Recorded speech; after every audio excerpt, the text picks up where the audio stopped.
তাজমহল দেখে মনে হয় যেন আজও সে প্রেম এসে কথা তাজমহল দেখে মনে হয় যেন আজও সে প্রেম এসে কথা কয়, কিংবা যদি সব সাগরের জল কালি হতো আর সারাটি জীবন যদি লিখে যেতাম, তবুও তোমার আমার প্রেমের কথা লিখে শেষ হতো না। এমন অসংখ্য কালজয়ী গানের স্রষ্টা ৮০ ও ৯০ দশকের আকাশচুম্বী জনপ্রিয় এক কণ্ঠশিল্পী জহির আহমেদ। আমি তাজমহলে ঢুকলাম, এক সাইড দিয়ে ঢোকার পরে তো কেমন একটা অনুভূতির সৃষ্টি হলো, আমি ওটা ভাষায় প্রকাশ করতে পারবো না।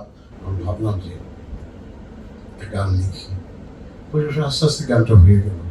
মুন্সিগঞ্জ সদর উপজেলার মুক্তারপুর এলাকার সন্তান জহির আহমেদ। তিনি ছিলেন সেই সময়ের আধুনিক গানের অনন্য জাদুকর। তার প্রথম অ্যালবাম যদি সব সাগরের জল কালি হতো বাজারে আসতেই তৈরি করেছিল অকল্পনীয় উন্মাদনা। সেই যুগে যার ২ লাখেরও বেশি কপি ক্যাসেট বিক্রি হয়েছিল। শুধু কি শিল্পী, তিনি একাধারে গীতিকার ও সুরকার। প্রায় ৬ শতাধিক গান তার কলমে প্রাণ পেয়েছে। বাংলা চলচ্চিত্রে আজও কালজয়ী হয়ে আছে তার লেখা ও সুর করা গান। কি গান শোনাবো ওগো বন্ধু। এমন কিছু গান লিখে লিখে যেতে চাই। নিজের গাওয়া গানের কথার মতোই যেন অনেকটা অভিমানী হয়েই নিজেকে গুটিয়ে নিয়েছেন তিনি। কত ব্যথা বুকে চেপে রেখেছি, বলিনি কারো কাছে, নীরবে নীরবে কেঁদেছি।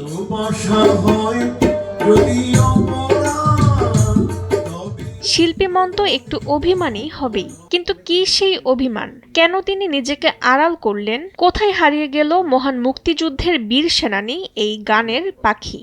ভারতীয় মানে যে প্রিলুড ইন্টারলুড যে মিউজিক কম্পোজিশনটা, এটা মানে বুঝতে পারে মানুষ।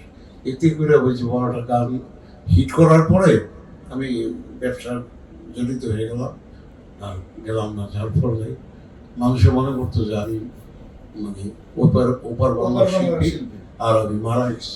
জীবনের শেষ প্রান্তে এসে তিনি আজ একাকী। একসময় ধর্মভীরু এই শিল্পী অনেকটা দোটানায় পড়ে সঙ্গীতে অনিয়মিত হয়ে পড়েন। বর্তমানে গান আর হারমোনিয়ামের সাথে সখ্যতা থাকলেও নিজেকে সমাজ বা প্রচার মাধ্যম থেকে দূরে সরিয়ে রেখেছেন।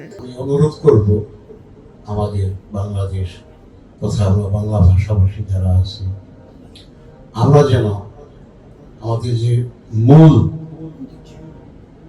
যে রাগরাগিনী পড়ে, তারপরে পল্লীগীতি, মুর্শিদি, মারফতি, ফোক গান, এগুলো আমরা পুরোপুরিভাবে এটাকে আমরা ধরে রাখতে।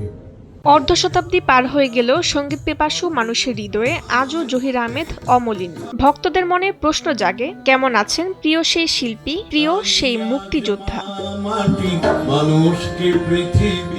মুন্সিগঞ্জ থেকে প্রতিনিধি জুয়েল রানার পাঠানো তথ্যচিত্রে ডেস্ক রিপোর্ট তাসনিম হোসেন লিয়া।